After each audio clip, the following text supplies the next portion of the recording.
Hi, thanks for stopping by today. Today is August 11th, Tuesday, 2026. Just got one slide for y'all. Iteration through the calendar invite server itself for AWS. This hyphenated box, as I'm rolling my mouse around, is set to be a CloudFormation template when you download the calendar invite server into your AWS account off your laptop. We have a script, and that script is a CloudFormation script that'll bootstrap off your laptop into your AWS account. And what we will do is go ahead and provision the resources of SES, SNS, SQS, DynamoDB, our functions, S3 buckets, and API gateway to get you up and running in less than a half hour.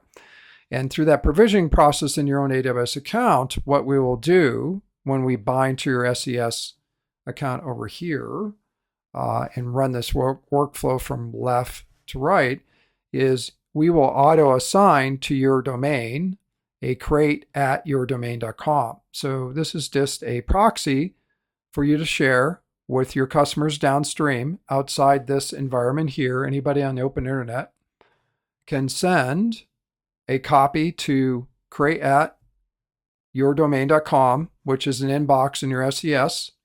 And as you all know, that inbox is an S3 bucket.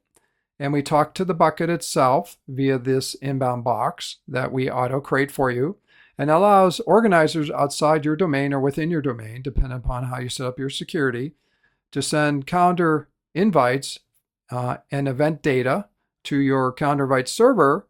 That data is ingested into this disassembly process. This disassembly process is part of our functions. And when needed, the UIDs for these events are reassembled and sent out via using our various use cases. For example, email marketing buttons, single and multiple event pages like MLB, NBA, and NFL.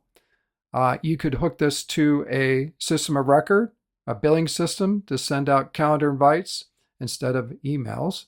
And then you could actually attach this workflow to a mailing list and or assign agent operators to actually operate your calendar invitations, since it's in an AWS environment using Lambdas.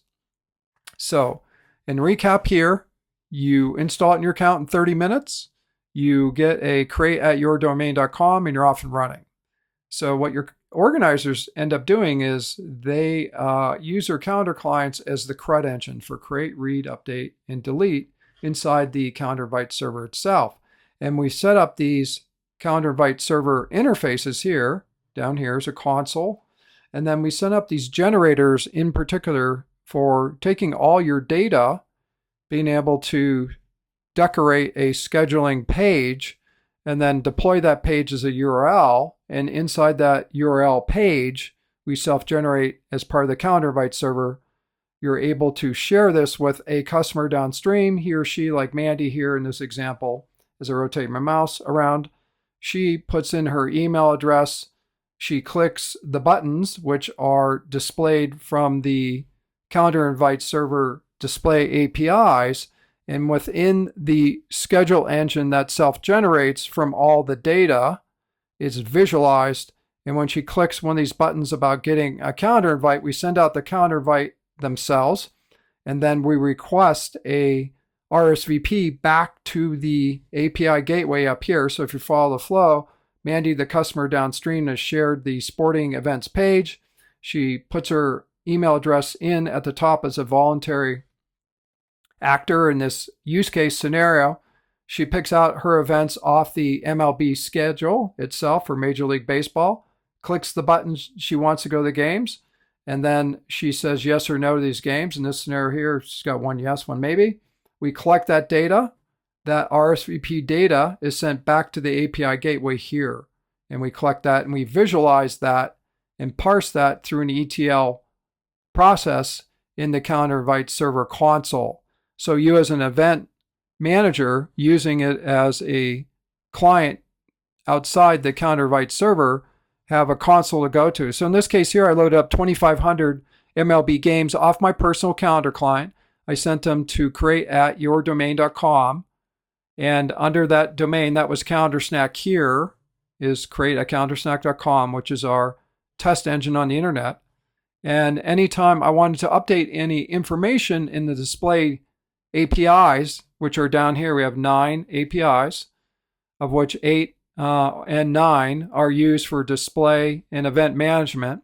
And then we have one super API that's the embeddable API for the UID.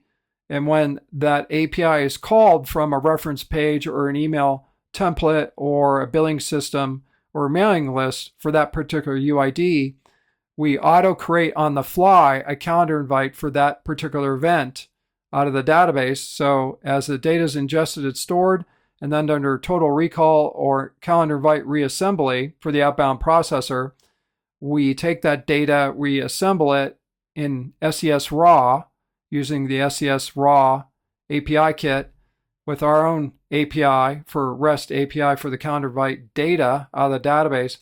And we take that and we send out the calendar invite back out.